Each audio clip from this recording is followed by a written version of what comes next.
الشاورما 2 جنيه والبرجر 5 جنيه والعيشة جامبو. ياها شاورمة السوق العربي، اعمليها لأولادك في البيت، حلوة موفرة لذيذة وأحلى من الجاهزة كمان. أول حاجة عندي لحمة، اللحمة ضروري تكون لحمة صافية يكون فيها نسبة دهون شوية. حقطعها يا إما شرائح يا إما قطع صغيرة زي مربعات. أنا قطعتها قطع صغيرة زي مربعات عشان تكون نفس الشاورما حقت السوق العربي. بعدين عندي السر الخطير، البهارات دي اكتشاف يا جماعة. هي طبعا جاهزة لكن حوريكم المكونات حقتها. عندك ملعقة صغيرة زنجبيل، ملعقة صغيرة كركم، ملعقة صغيرة فلفل أسود، ملعقة صغيرة كمون، ملعقة صغيرة قرنفل، وملعقة كبيرة كزبرة. البهارات دي حتديكي شاورما خرافية، أحلى من الجاهزة، بس جربوها وأدعوا لي.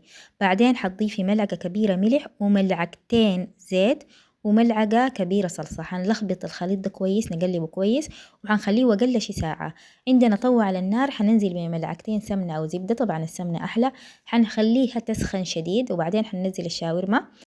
حنعلي النار شديد في البداية، بعدين نوطيها ونغطي الطوة عشان تنجض على راحتها. في النهاية حنضيف ليها بصل مقطع قطع صغيرة وطماطم وفلفل أخضر. بعدين هدي جاهزة ما شاء الله تبارك الله. أحشوها في أي عيش أو ممكن تاكلوها بالرز عادي، أنا هنا حشيتها بالعيش العربي.